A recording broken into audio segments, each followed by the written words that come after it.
Hello दोस्तों, कैसे हैं? आशा करते हैं आप सब ठीक होंगे। तो आज का कहानी है काश। क्या मालती ने अपनी गलतियों का प्रायश्चित किया? तो ये कहानी अंत तक सुने। यह लीजिए ताई अम्मा, आज की आखिरी खुराक, और ध्यान से सुनिए। नो अचार, नो चटनी और नो ठंडा पानी, तभी ठीक होगी आपकी खांसी। अब आप सो जाइए। बल्ब बंद कर श्रेया ने गुड नाइट कहा और कमरे से बाहर निकल गई। बहुत लंबी उम्र पाओ, सदा सुखी रहो बेटा, ये ताई मम्मा के दिल से निकले शब्द थे। आंखें मूंद कर वह सोने की कोशिश करने लगे, लेकिन ना जाने क्यों आज नींद आने का नाम ही नहीं ले रही थी। मन बिलगम घोड़े सा सरपट अतीत की और भागा जा रहा था। और ठहरो तो उस पड़ाव पर जहाँ से वर्षों पहले उनका सुखद गृहस्थ जीवन शुरू हुआ था। मालती इस घर की बहू बनकर जब आई थी तो बस 3 सदस्यों का परिवार था और चौथी वह आ गई थी, जिसे घर भर ने स्नेह सम्मान के साथ स्वीकारा था। सास तो यह लाड़ लड़ती थी जैसे वह बहू नहीं इकलौती दुलारी बेटी हो। छोटे भाई सा उस देवर को अक्षय भाभी भाभी भाभी कहता, उसके आगे पीछे डोलता, और पति अभय के दिल तो मानो वह महारानी ही थी। मानते कि एक मांग उठती तो घर के तीनों सदस्य जी जान से उस पूरा करने में जुट जाते, और फिर स्वयं अपने ही पर वह इतना इतराती उठती। सोने पर सुहागे की तरह 4 सालों में 2 प्यारे बेटे अनुज और अमन को जन्म देकर तो मानो मालती ने किला ही फतह कर लिया। दोनों बेटों के जन्म के उत्सव किसी शादी ब्याह के जैसे ही मनाए गए थे। राज कर रही थी मालती, घर पर भी और घर वालों के दिलों में भी। स्वर्ग किसे कहते हैं, यही तो मेरी धरती का स्वर्ग मालती अक्सर सोचती। अक्षय ने अपने इंजीनियरिंग की पढ़ाई के दौरान ही लड़की पसंद कर ली थी और नौकरी लगते ही उसे लाकर माँ और भाई भाभी के सामने खड़ा कर दिया। जब इन दोनों ने कोई एतराज़ नहीं किया तो भला वह कौन होती थी कि विरोध करने वाली। इस तरह शगुन देवरानी बनकर इस घर में आई तो मालती को पहली बार लगा कि उसका एक छत्र ऊंचा सिंहासन ढूंढने लगा था। शगुन देखने में जितनी खूबसूरत थी उतना ही खूबसूरत उसका विनम्र स्वभाव भी था।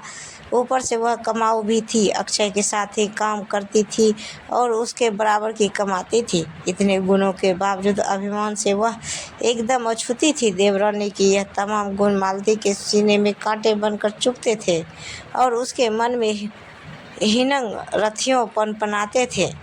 मालती के निरंकुश शासन को चुनौती देने शगुन आ पहुंची थी, जो उसे खलनायक की तरह लगती थी। शगुन माँ की इस पुकार पर जब वह काम छोड़कर भागी आती तो मालती जल कर खाक हो जाती। अक्षय जो बच्चों की तरह हरदम भाभी ये दो भाभी वो दो के गीत गाता उसके आगे पीछे घूमता और अपने हर छोटी बड़ी ज़रूरत के लिए उसे ही पुकारता था, अब शगुन पर निर्भर हो गया था। हाँ, पति अब भी उसके अपने ही थे, लेकिन जब मालती शगुन के साथ मुकाबला करती या उसे नीचा दिखाने की कोशिश करती तो अभय समझाते, मालू शगुन के साथ छोटी बहन की तरह आचरण करो तभी इज्जत पाओगी। तब वह कितना भड़कती थी और शगुन का सारा गुस्सा अभय पर निकलती थी। शगुन के प्रति मालती का कटु व्यवहार माँ को भी बेहद अखरता था, मगर वह खामोश रहकर अपनी नाराज़गी जताती थी, क्योंकि लड़ना झगड़ना या तेज बोलना माँ जी के स्वभाव में शामिल नहीं था। शगुन अनुज और अमन को भी बहुत प्यार करती थी। वे दोनों भी चाची चाची कर रट लगाए उसी को इर्द गिर्द मंडराते, लेकिन यह सब कुछ भी मालती को कब भाया था। कभी छिड़क कर तो कभी थप्पड़ मारकर वह बच्चों को जता ही देती।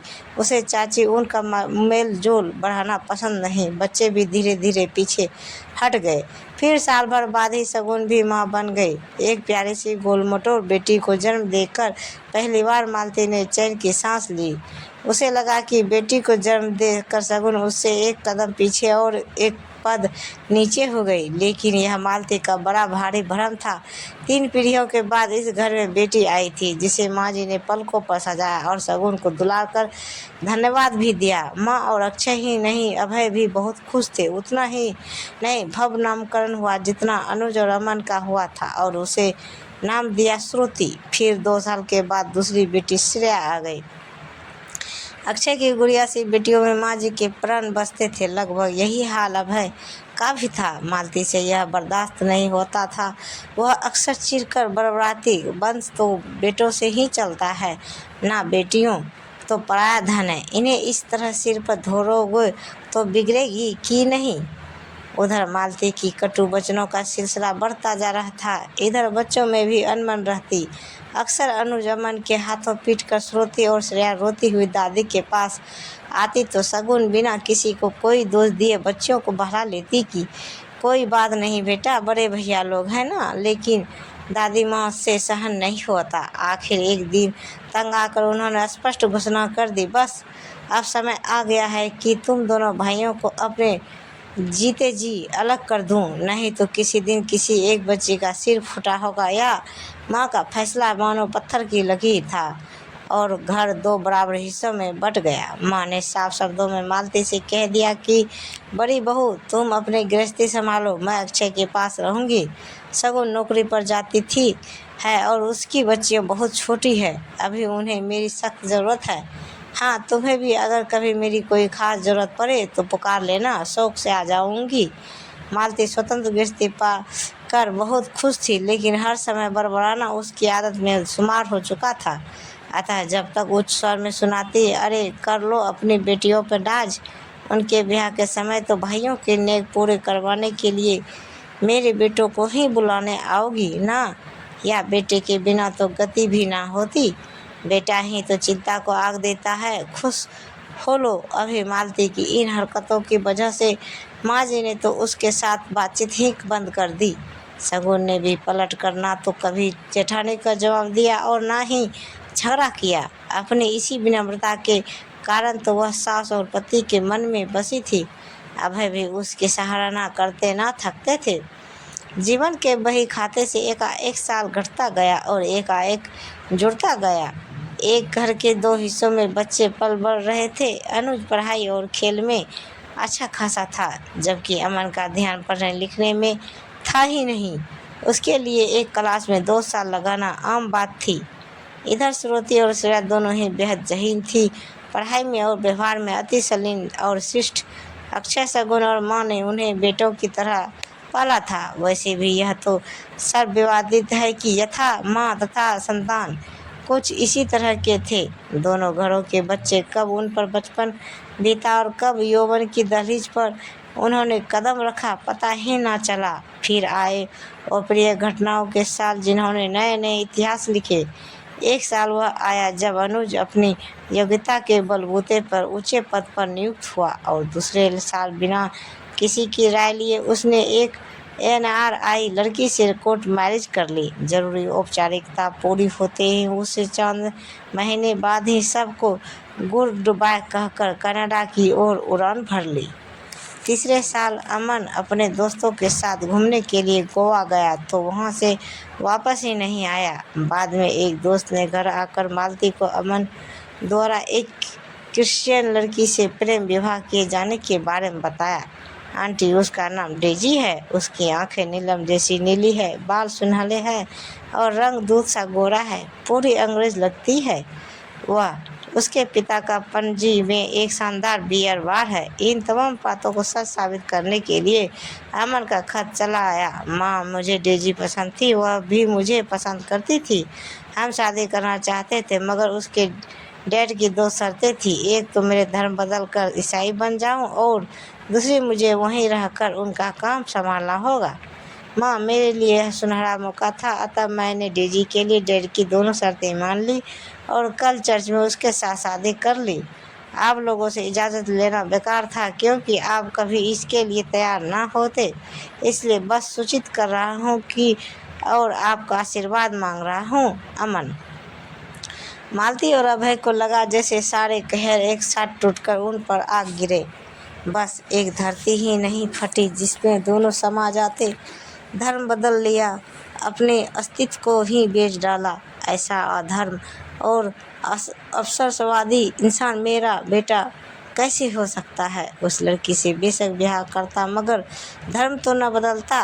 तब शायद मैं उसको माफ़ भी कर देता और लड़की को बहू भी मान लेता। लेकिन अब कभी नाम भी ना लेना उसका उसका मालूम मेरे सामने अभय ने एक लंबी खामोशी के बाद ये शब्द कहे थे। मालती भी जाने किस रो में एक ठंडी सांस लेकर बोल गई, काश बेटों की जगह हमारी भी 2 बेटियां होती तो सिमट कर इज्जत से घर तो बैठी होती। बेटियां है हमारी भी, आंखों पर अपनेपन का चश्मा चढ़ा कर देखो, मालूम नजर आ जाएगी, तल्ख स्वर में अभय ने कहा था। इस घटना के 1 माह बाद ही माजी चल बसी। एकदम अचानक, शायद अमन और अभय की तरफ से मिला है दुख ही इस मौत की वजह रहा हो। मालती का अभिमान अब चूर चूर होकर बिखर गया था। अब ना तो वह चिड़चिड़ाती थी और ना ही चिल्लाती थी। खुद अपने से ही वह बेहद शर्मिंदा थी। एकदम खामोशी रहती और जब दर्द सहन शक्ति की सीमा को लांघ जाता तो रो लेती। श्रेया और श्रुति को अब मालती अपने पास बुलाना चाहती, दुलराना चाहती, मगर वह हिम्मत नहीं जुटा पाती। उन बच्चियों के साथ किया अपना कपटपूर्ण दुर्व्यवहार उसे याद आता तो शर्म से सिर नीचा हो जाता। MBA के बाद श्रुति को एक बहुत राष्ट्रीय कंपनी मैनेजर की पोस्ट मिल गई तो मालती के दिल की गहराई से आवाज़ आई कि काश 2 बेटों की जगह सिर्फ 1 बेटी होती तो आज मैं गर्व से भर उठती। श्रेया MBBS का डॉक्टर बन चुकी थी और तब MD की तैयारी कर रही थी। श्रुति का रिश्ता उसके ही स्तर के एक युवक शिखर से हो गया था। श्रुति शर्तें थी कि वह बिना दान दहेज के ब्याह करेगी और शिखर को यह शर्त मंजूर थी। ब्याह हो गया और कन्यादान मालती और अभय के हाथों कराया गया। मालती कृतज्ञ थी शगुन की, कम से कम एक संतान को ब्याह तो सुख सौभाग्य को शगुन ने उसके सूने आंचल में डाल दिया। श्रुति की विदाई के बाद तो अभय बिल्कुल ही खामोश हो गए। बोलते तो पहले भी ज़्यादा नहीं थे, लेकिन अब तो बस ज़रूरत भर बात के लिए ही मुंह खोलते। उम्र के साथ साथ शायद उनका गम भी बढ़ता जा रहा था। गम बेटों के बिछोह का नहीं, उनकी कपटपूर्ण चालाकियों का था। उनके दिल का सबसे बड़ा दर्द था अमन का धर्म परिवर्तन। कई बार वह सपने में बड़बड़ाते, कभी माफ़ नहीं करूँगा नीचे को, मेरी चिंता को भी हाथ न लगाने देना। उसको मालूम कहते हैं ना, इंसान 2 तरह से मरता, तो एक तो सांसें थम जाने पे और दूसरा जीते जी पल पल मरकर। यह दूसरी मौत पहली मौत से ज़्यादा तकलीफ होती है, क्योंकि ज़िंदगी हसरते और जीने की इच्छा मरती है, लेकिन एहसास तो जीवित रहते हैं ना। ऐसी ही मौत जी रहे थे अभय, और एक रात वह सदा के लिए खामोश और मुक्त हो गए।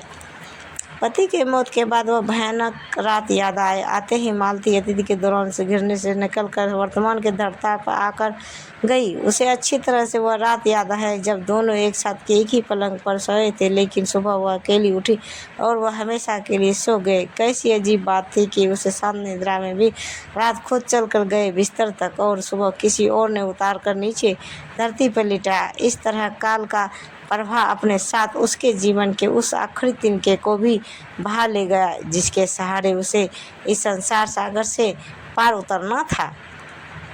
अक्षय ने बाद में बहुत जोर दिया कि अनुज तो विदेश में है, अमन को ही बुला लिया जाए, लेकिन पति की इच्छाओं का मान रखते हुए मालती ने किसी भी बेटे को खबर तक नहीं करने दी। अक्षय ने ही भाई का दाह संस्कार किया। कैसी सोने की अयोध्या नगरी थी जिसे वह ब्याह कर आई थी और अपने इस देश के आग में जलकर उसे लंका बना डाला। बेटे बाद में बारी बारी से आए, पर उनका आना और जाना एकदम औपचारिकता था। मालती भी बेटों के लिए वितरांगी ही बनी रही। फिर तो यह अध्याय ही सदा के लिए बंद हो गया। श्रुति, शिखर, श्रेया, शगुन चारों एक दिन एक साथ आए और जिद पकड़कर बैठ गए। ताई मम्मा, आप यह भूल जाए कि हम आपको यहाँ अकेला छोड़ेंगे, आपको अब हमारे साथ रहना होगा। उठिए ताई मम्मा। बच्चों के प्यार के आगे मालती हार गई और वह एक आंगन से दूसरे आंगन में चली गई। उसे याद आया कि श्रुति के ब्याह के लिए जब शगुन उसके लिए अपनी ही जैसी सुंदर और महंगी साड़ी लाई थी और श्रेया ने उसे खूबसूरती से तैयार किया था, तब वह हुलस कर उठी थी कि देखो अभय, कितनी प्यारी बच्चियां हैं और एक हमारे पूत है, काश। और एक निश्चय लेकर मालती ने फिर यादों का सूत्र थाम लिया। यह क्षतिपूर्ति तो अपने निष्कर्मों की बच्चियों के प्रति प्यार था या उनके लिए व्यवहार का पुरस्कार की एक दिन मालती ने अपने वकील को बुलवाया और अपने हिस्से की तमाम चल अचल संपत्ति से तय नाम के करने की इच्छा जाहिर की। लेकिन अक्षय और शगुन ने वकील को यह कहकर लौटा दिया, भाभी आप मानो या ना मानो, यह अमन अनुज की धरोहर है और हम इस अमानत में आपको खयानत नहीं करने देंगे। श्रुति शिखर छुट्टियों पर आते तो शगुन की तरह ही मालती को भी स्नेह सम्मान देते।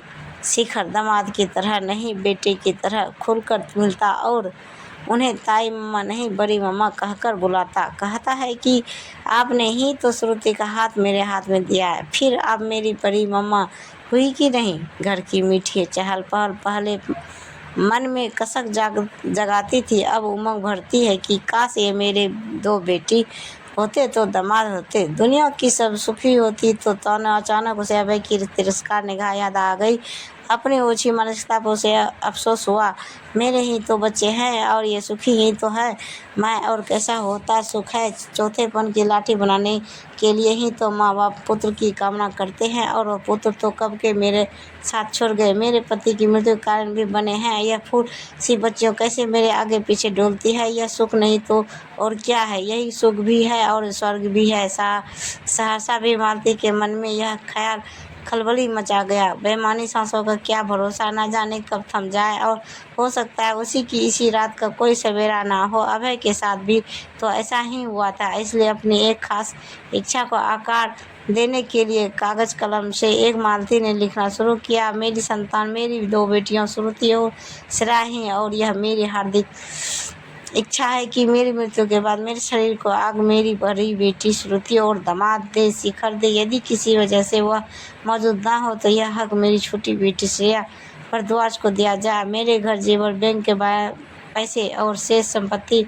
पर शगुन, श्रुति और श्रेया का बराबर अधिकार होगा। मैं मालती भारद्वाज पूरे होशो हवास में बिना किसी दबाव के यह घोषणा कर रही हूँ कि ताकि सनद रहे। अब काश शब्द को ही वह अपनी बाकी की बची जिंदगी में कभी जुबान पर नहीं लाएगी। यह निश्चय कर मालती ने चैन की सांस ली और पत्र को लिफाफे में यह सोचकर बंद करने लगी कि सुबह यह पत्र मैं अक्षय के हवाले कर दूंगी। पत्र को तकिए के नीचे रखकर मालती सोने की कोशिश करने लगी। अब उसे का मन शांत था और फूलों का हल्का। यह कहानी आपको कैसी लगी, कृपया हमें कमेंट बॉक्स में ज़रूर बताइए। प्रेम से बोलिए जय माता दी, हर हर महादेव। ऐसे ही वीडियो देखने के लिए हमारे चैनल को सब्सक्राइब करें और वीडियो को लाइक ज़रूर करें। धन्यवाद। तो दोस्तों मिलते हैं अगले